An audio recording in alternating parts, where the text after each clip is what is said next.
harder one, and very entertaining, was what keeps a train on the track? And of course the answer is, as everyone thinks, the flanges on the wheels. You know, the wheels have some kind of flange on them. But that's not the answer. Those flanges are just safety devices. If the flanges rub against the tracks, you hear a terrible squealing. They're just in case the real mechanism doesn't work. There's another problem with trains that's connected to it. That people all know this about their automobile, that when you go around a corner, the outside wheels have to go further than the inside wheels.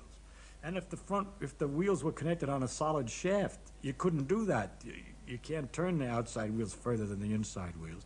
And so the shaft is broken in the middle with a gear system. It's called a differential. Did you ever see the differential on a railroad train? No, you look at those wheels under a freight car, and there are the two wheels, and there's a solid steel rod going from one wheel to the other. There's nothing. One turns the same as the other. So now how does it go around a corner, a curve, when the outside wheel has to go further than the inside wheel? And the answer is that the wheels are flanged like this. I mean, not flanged, they're cones. This way.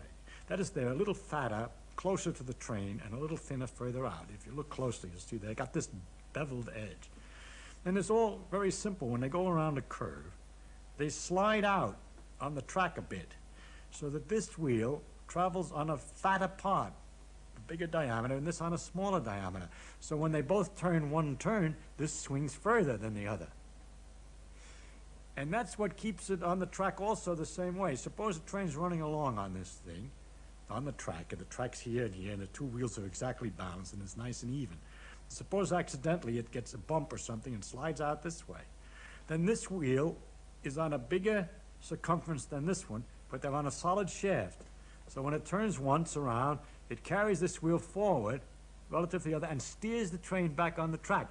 Of course, if it gets too far off on the other side, it goes back and forth, and it stays on the track because the wheels are tapered and the flange is safety. Well, we had a lot of stuff like that we had to learn, you know, to get straightened out before we could become full-fledged members of the fraternity.